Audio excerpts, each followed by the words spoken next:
The arrest of Nnamdi Kanu has continued to elicit reactions from Nigerians, especially those in the southeast region.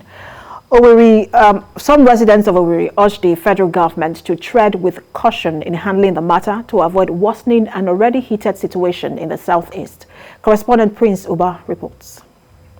The federal government on Wednesday rearranged the leader of the proscribed indigenous people of Biafra, Nnamdi Kanu, at the Federal High Court after he was rearrested through the collaborative efforts of Nigerian intelligence and security services. The World Igbo Congress, in a statement signed by its public relations officer, Anthony Ejiofor, urged the Nigerian government to ensure that Nnamdi Kanu is treated in accordance with the rules and international conventions that guarantee his rights and personal safety. The Media and Publicity Secretary for IPOB, Emma Powerful, in a press release made available to journalists, accused government of kidnapping Mr. Kanu.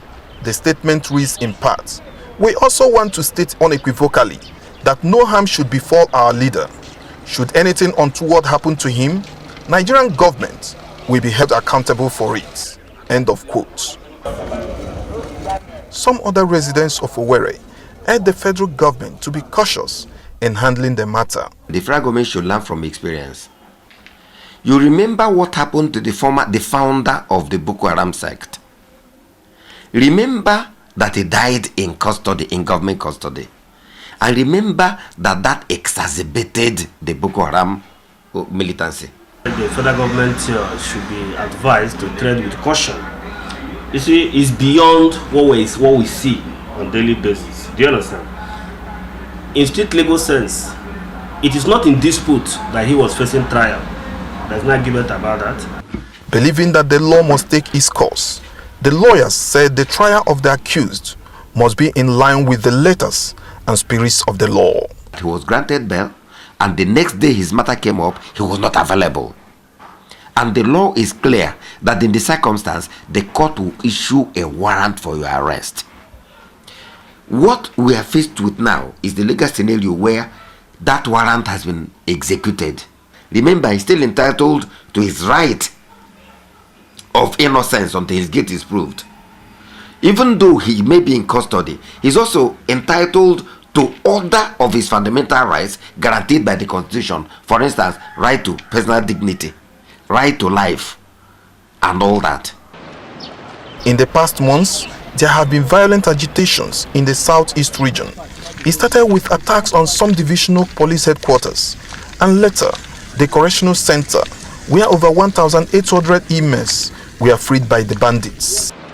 The headquarters of the police command in Owerri was touched same day, while the country home of Governor Hope Uzodimma in Omuma community of Oru East local government area was not spared by the attackers.